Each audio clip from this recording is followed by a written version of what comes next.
Get in the Gundam, Shinji, because I just triggered the entire Gundam fandom with an out-of-place reference from a completely different mecha franchise. Unfortunately for the Bridge from Mercury fans, there's no Eurification or teenagers trying to market Gundams as safe, despite being proven to microwave its pilots, without leaving the center of the food cold because they just get vaporized instead. For the Gundam veterans, you'll be having a blast from the past with an era of Gundam from 30 plus years ago in the early 1980s, but Gundam Battle Operation 2 has all the hallmarks of what makes a free-to-play game in 2023 to ruin your nostalgia trip, where the mobile suit you get is determined mostly by the power of luck, your wallet, and your ability to aim at your enemies through the auto-targeting system. And you know this is a great game when you see how highly it's been reviewed, partly because you cannot have Gundam without Bandai Namco mismanaging yet another popular franchise while trying to squeeze as much money out of their fanbase. And it's in games like these that we truly have become Gundam. And so, ignoring the multiple warnings from the die-hard Gundam fans not to play this game, we launched the game anyway. Even the game itself tells you at the front door to press Alt F4 for free diamonds on Minecraft, which I ignore as well, and we are now sent to the character creation screen.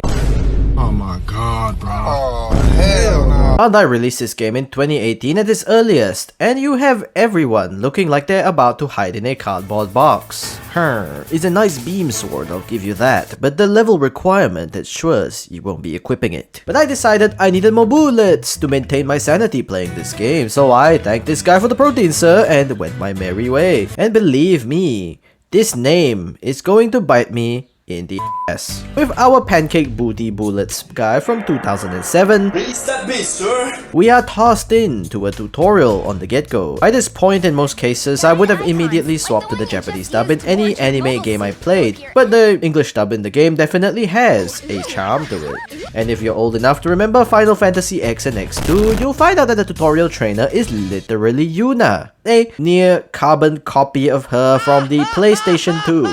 The tutorial locks you into the game with no way to get into the graphics settings, so players with low spec PCs end up trapped in the game at near max settings out of the box. Fortunately, I wasn't part of this group, but this was the point of my playthrough where I started contemplating my life choices and even downloading this janky game. But I jumped straight to the acceptance phase because I found this game silly enough to keep going, through the power of memes. The DNA of the soul. You're going for a supply.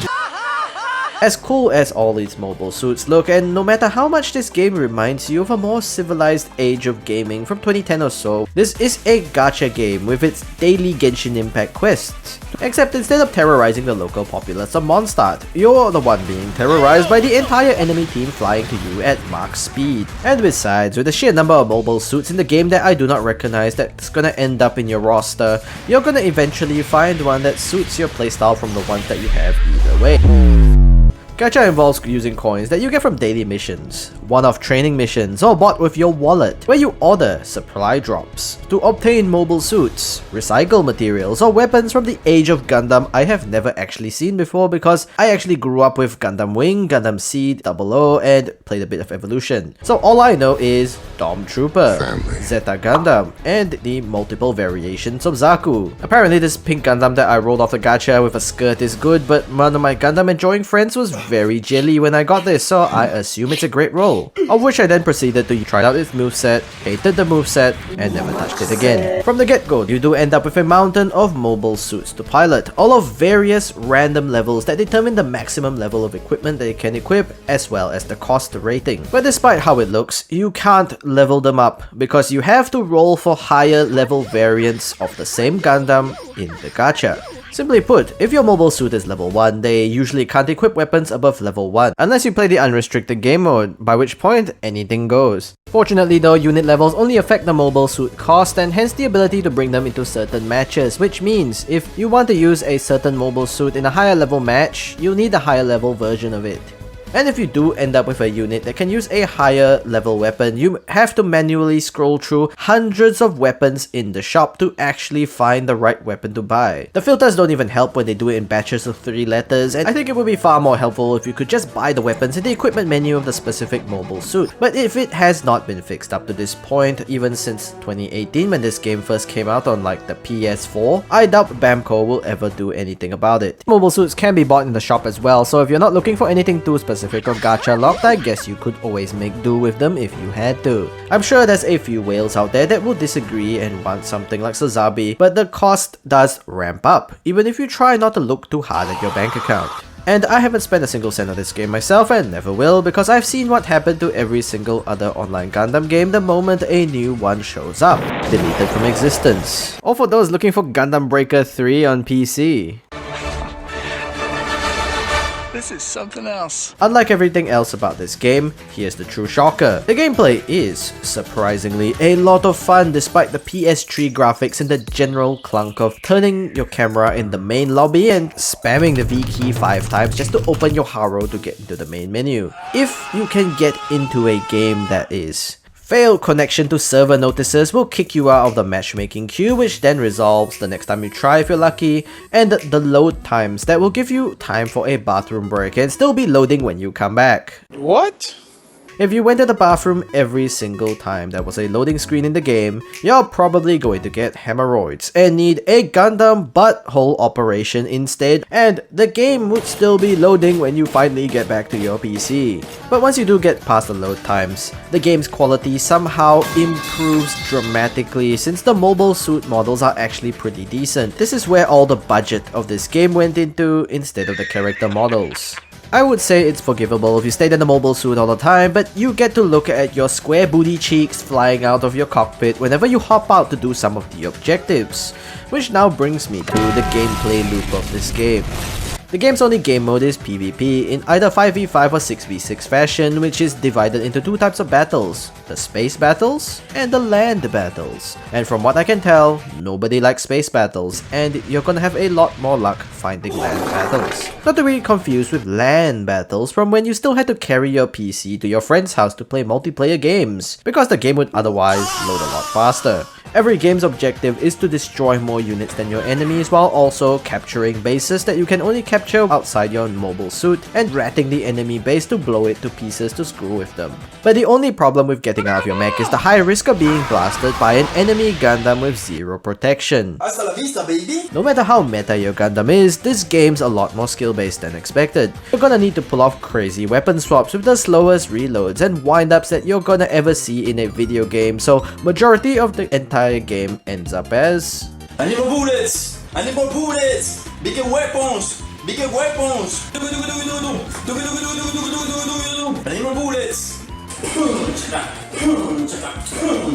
I need more bullets! all while there's stagger in the game as well as invulnerability frames while getting up that seems to be given to the enemies at the worst possible times. And if you dodge, jump or attempt to fly around too much, you're gonna overheat and end up unable to do anything but embrace your timely demise from what seems like eons. Or should I say, Zeons, because it's the Universal era. And I found out I should never deploy as a pilot unless absolutely necessary, because if you spawn your mobile suit in while you're not inside it, they're gonna drop it a few miles away. And so I spent half of the game flying slowly towards my Gundam within my first hour of playing, other than waiting to join a match. There's even a rock paper scissors type mechanic in this game where some unit types do better against others. A very strange mechanic for a third person shooter, especially when there is no ability to swap mobile suits mid-game.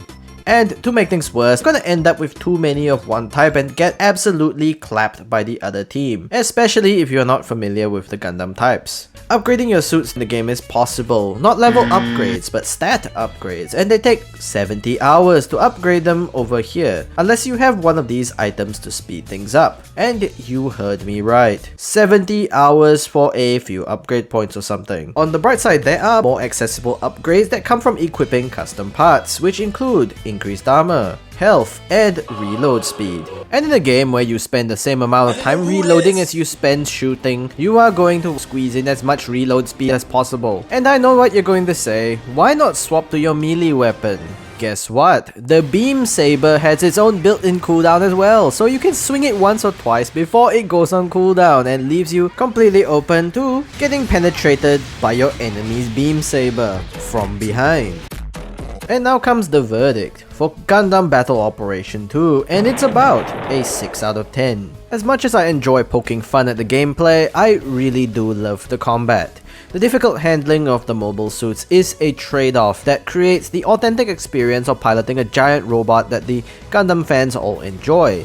I definitely had to give this game a fair chance despite the horrible reviews, and well, I do have to say I was very surprised. But this game is still in dire need of a lot of quality of life changes to streamline the game and fix a lot of the glaring issues and bugs, such as the connectivity issues, and essentially locking lower end PC users out of the game with their graphics settings. The combat is definitely not for everyone, and there are people who enjoy this game despite its flaws. Honestly, this game is only worth playing if you're a die-hard Gundam fan who wants to pilot a realistic mobile suit, or a curious third-person player who wants the challenge of mastering the controls and timing in the game. A definite diamond in the rough that has been mismanaged in everything outside of the actual combat, from peer-to-peer connections to bad servers and outdated graphics for everything that isn't a mobile suit. The unfortunate thing is that you don't really have any other options as far as multiplayer Gundam games go, especially once Gundam Evolution is 6 feet under, or already is, depending on when you are watching this.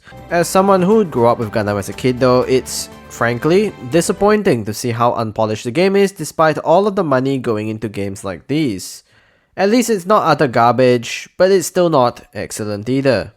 And so, as always, stay safe, stay humble, and always check your behind so that you don't get penetrated by your enemy's beam sword. This is the Aninite, and we will see you next time. お前はもう死んでいる。